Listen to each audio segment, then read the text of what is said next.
নমস্কার বন্ধুরা, এখানে মেজর গৌরব আরিয়া একজন পাকিস্তানি কানাডিয়ান অ্যাঙ্কারকে এই কথা বলছেন যে আমাদের ন্যাশনাল সিম্বল অশোক স্তম্ভের মধ্যে যে 4টে সিংহ আছে সেটা সিংহ কোনো টেডি বিয়ার নয়। এই কথা সবাই যেন মনে রাখে।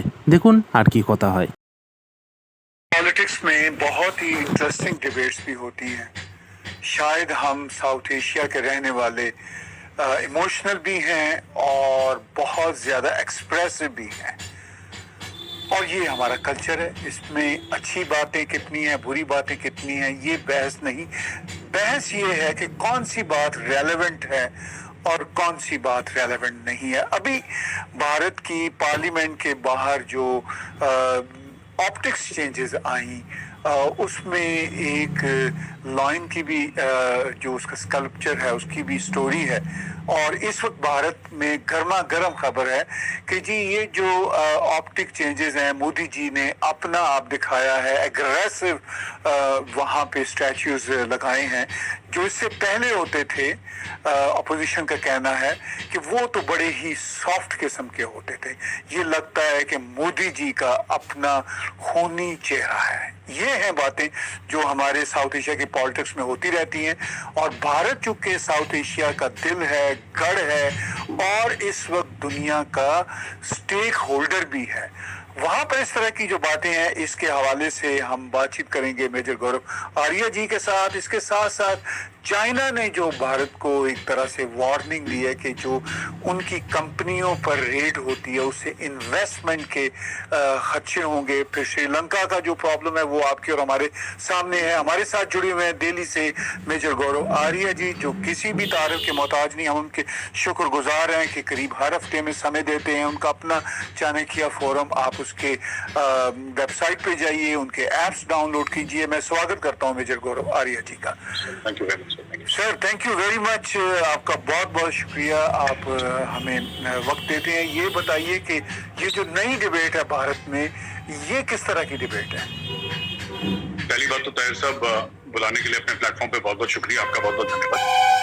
ताहिर साहब, कुछ नहीं, नई पार्लियामेंट की बिल्डिंग बन रही है, क्योंकि पुराना वाला पार्लियामेंट जो है छोटा पड़ रहा है, and it's a very old structure, तो पार्लियामेंट थोड़ा सा छोटा पड़ रहा है। तो बोला कि साहब सेंट्रल विस्टा नाम का एक थीम दिया है जिसमें प्राइम मिनिस्टर का भी नया घर बनेगा, और पार्लियामेंट भी है, आई थिंक वाइस प्रेसिडेंट का भी वहां पे है कुछ, जहां तक मुझे याद है ये सब। तो इसको सब लोग अपोज कर रहे थे, क्योंकि अगर कल ऑपोजिशन को मोदी जी ये बोल देना कि जो है कि मतलब आप गहरी गहरी सांस लिया करिए सवेरे, ये लोग ना सांस लेना बंद कर देंगे। तो they have to oppose each and every single thing, और बेवकूफी की चीजों में।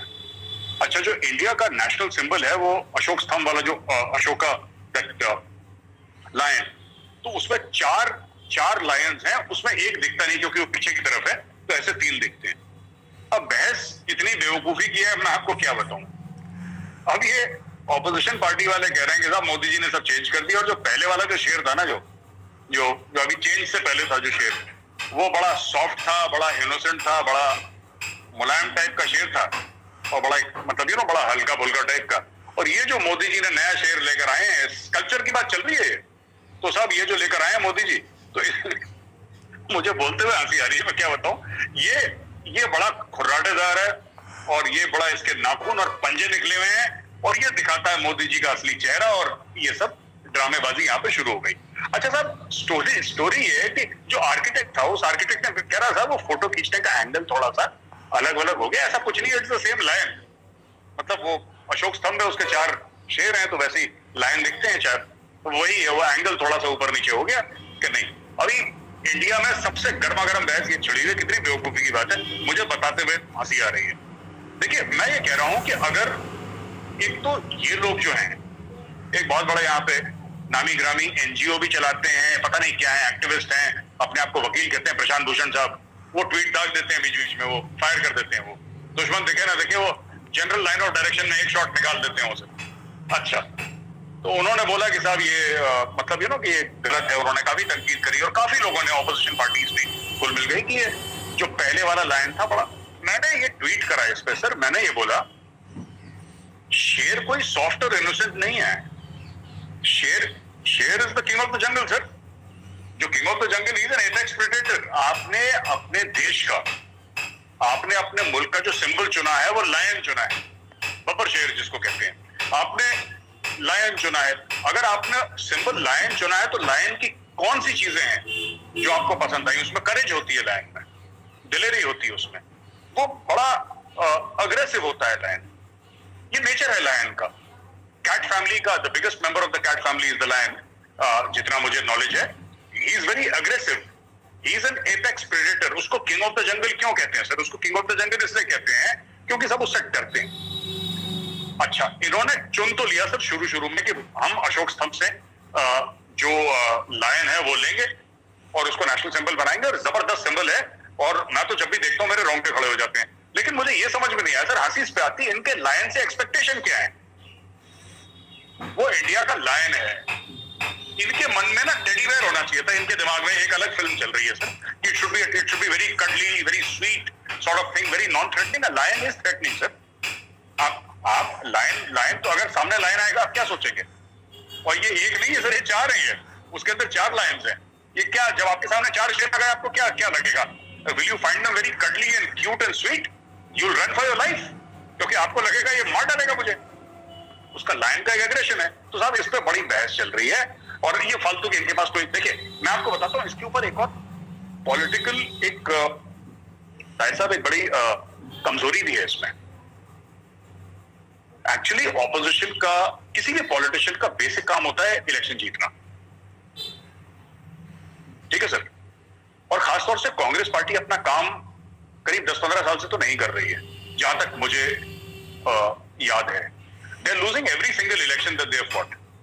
इक्का दुक्का कोई जीत गए होंगे, वो भी इनके हाथ से निकल रहा है, और बाकी लोग भी हैं। बेसिक परेशानी क्या है मैं आपको बताता हूं कि मोदी जी प्रधानमंत्री कैसे बन गए। ये असली जो पीड़ा है, जो पीड़ है ना, यही है पीड़ी कि बन कैसे गया, ये है कौन? इसका ये कोई बड़े खानदान का भी नहीं है आदमी, है ना। ये तो नॉर्मल एक आरएसएस का प्रचारक था। ये बन कैसे गया? ये इसकी औकात क्या है? ये कैसे बन सकता है? ये तो खुद को चाय वाला कहता है।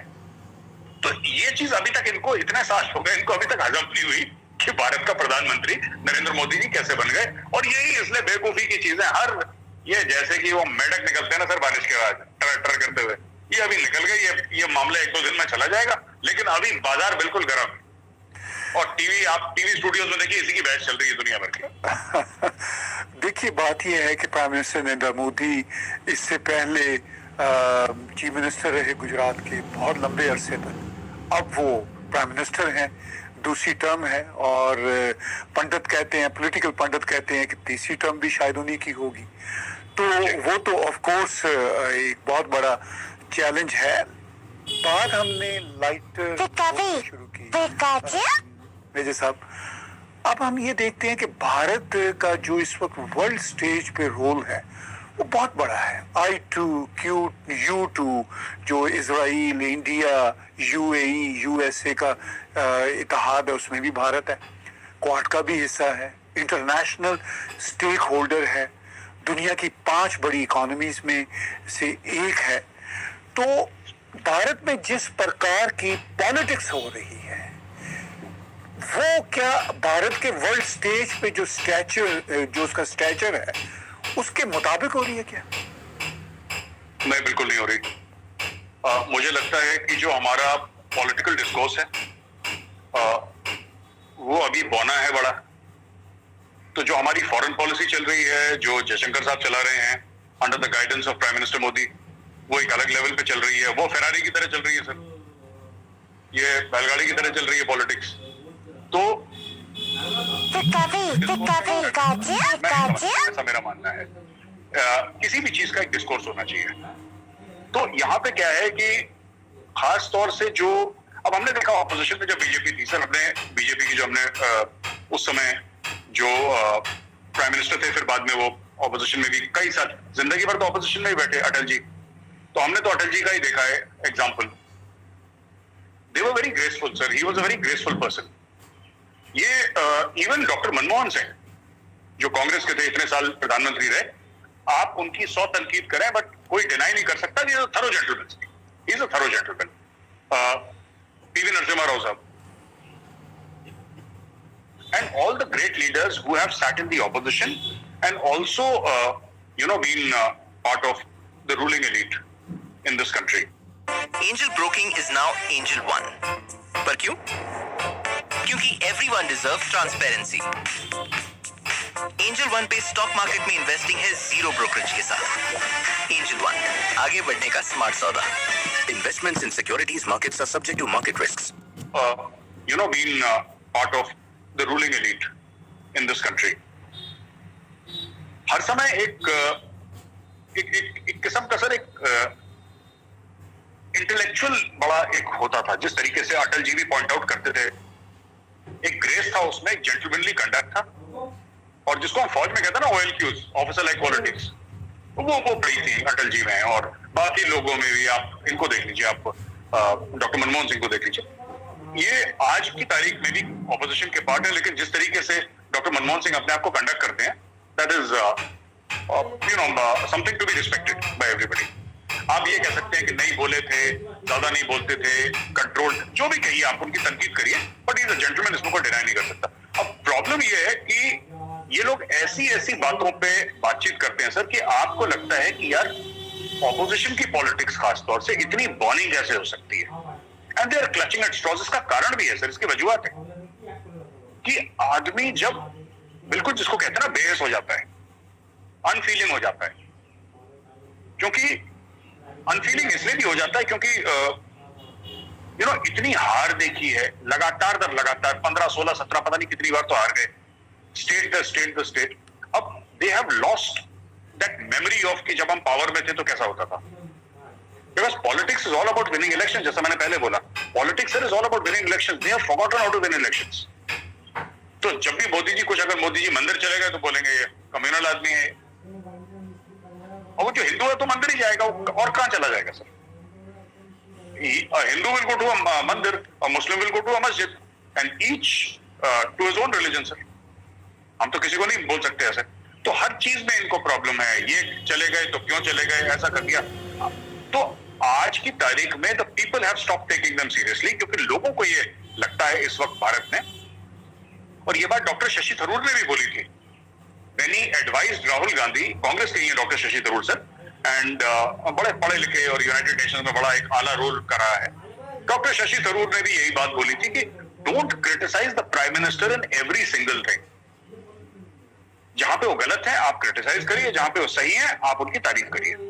तो इससे आपकी क्रेडिबिलिटी बढ़ेगी लोगों की आंखों में. इन्होंने, राहुल गांधी ने बात नहीं समझी, ना ऑपोजिशन वालों ने समझी डॉक्टर शशि थरूर की बात. ये हर चीज पे. अब राफेल खरीदा, चौकीदार चोर है. इलेक्शन खत्म हो गया, राफेल के बारे में बात ही नहीं हुई सर 2 साल से, 2-3 साल से बात ही नहीं हुई राफेल के बारे में.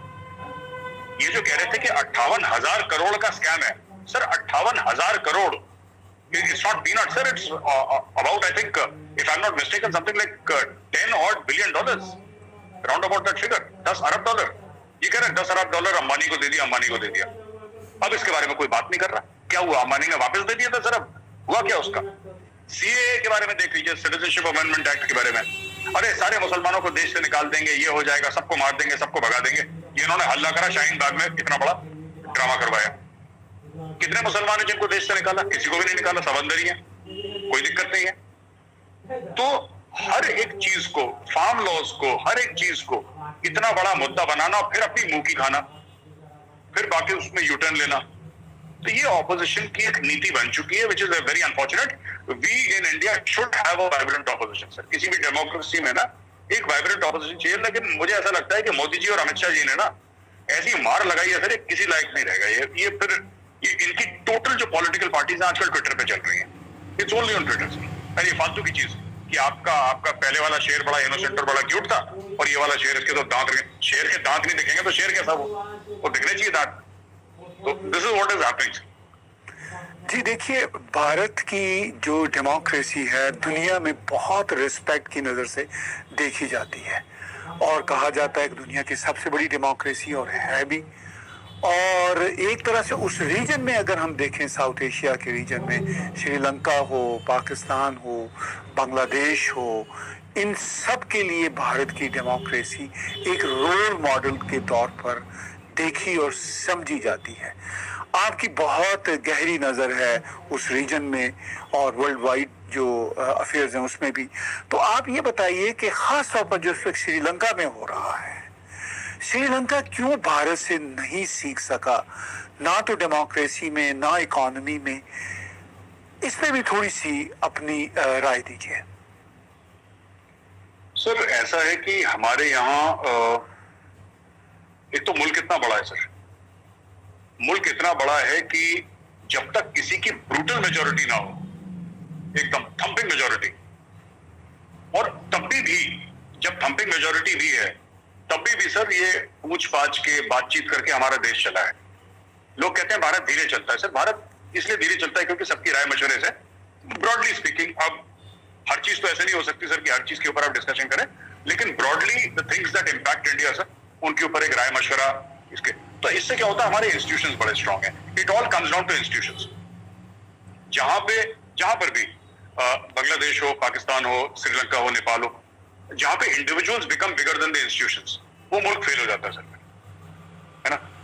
और जो मुल्क इंस्टीट्यूशंस रखता है, इंस्टीट्यूशंस को हर समय ऊपर रखता है सर, तो वो मुल्क हर समय राइज करता है, शाइन करता है और लॉन्ग लास्टिंग होता है। अब आपने बात करी इकोनॉमी की और पॉलिटिक्स की, कि क्यों नहीं सीखा। अब वहां पे बात यह है कि वन फैमिली इंडिया में, इसीलिए तो सब लोग इतने डायनेस्टिक पॉलिटिक्स के खिलाफ हैं सर यहाँ पे, कि एक परिवार राज करेगा। ये कहां तक अच्छा है, ये कहां तक ठीक है सर, क्यों करेगा? What is that families qualification? नहीं, मैं राजपक्षा फैमिली की बात कर लेता हूं। मैं राजपक्षा फैमिली का क्या क्वालिफिकेशन है सर? कि उसका बाप वहां था, उसका चाचा, उसका ताया, उसका मामा, उसका फूफा वहां पे था, तो इसलिए वो भी वहां पे होगा। This is no logic sir. People must come by the mandate of the masses. तो यहाँ पे मैंडेट लेकर आते हैं सर। पाकिस्तान में ये इशू नहीं है। पाकिस्तान में अभी इमरान खान गुहार लगा रहे हैं न्यूट्रल्स को कि भाई वापस मुझे गद्दी पे बैठा दो, which means that Imran Khan is not committed to democracy। जो इमरान खान इतने गाने गाते थे जब वो पहले ऑपोजिशन में थे 2018 के